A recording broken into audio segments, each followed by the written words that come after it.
the way we define racism in America is the most egregious acts by individuals, right? So when you say somebody is a racist, immediately you think of the Ku Klux Klan, or you think of somebody, spraying a swastika on, in a Jewish cemetery, or some act, but also some horrific and egregious act, but also something that's done by an individual.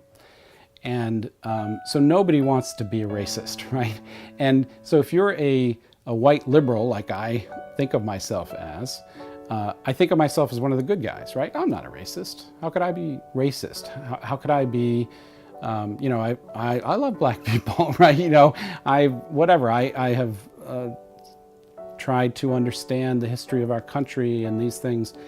But at the end of the day, what I've learned through the study that I have done and the teaching that I have begun to do is that that's the wrong conversation. To look at race as an act by an individual, let's put it that way, is missing the point, because we could get rid of all of the acts of racism by individual people, and you would still have inequity in society based on the fact that we have historical, systematic and institutionalized privileges and advantages that have been given to certain groups and excluded from other groups as a result.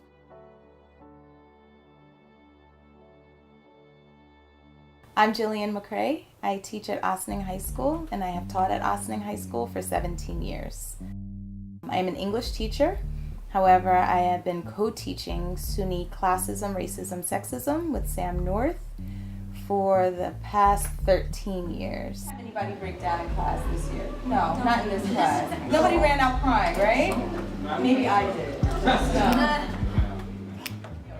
Something that has lit a fire in me, knowing that I have a space and a place to teach these issues to high school students, and it's great having a co-teacher to do that. The philosophy behind our class is to flip the coin on all of these isms, rather than looking at racism as a problem for minorities, right? For the people that are discriminated, the people that are on the negative side of racism. We like to flip it over and look at who's benefiting from this system, right? How has our nation been formed to provide opportunities and advantages to certain groups, whites, males, heterosexuals, right? All of these different groups of people who have been on the winning side, if you will, who have received historical, systematic, and institutional advantages and benefits.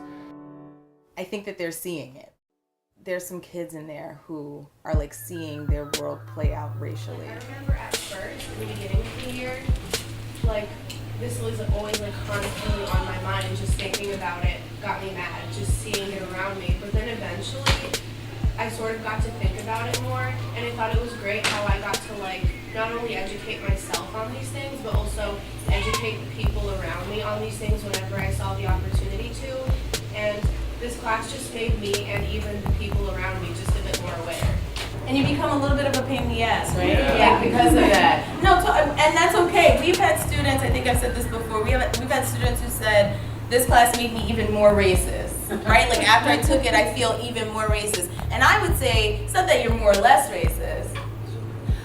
It's not that, some you are, some you aren't. It's that, but you're just aware. There's like an awareness that happens.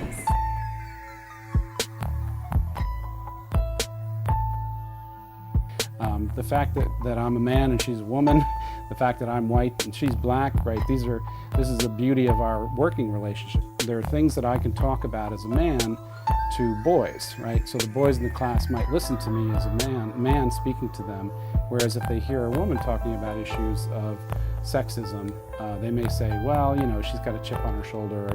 They may be able to hear it more from me. And I also think it's very important for our white students to hear you claim racism, to hear you claim power and privilege, and think about, okay, well, if this white guy can talk about these things, I think that's very important. The fact that we have that dynamic and that we're able to work together and work off of each other in that way has been very successful, I think. Although it seemed as though we got in a lot of arguments because a lot of us had differing viewpoints, I really enjoyed that. A lot of us we had this platform to kind of talk about what we believed in and stand up for what we believe in.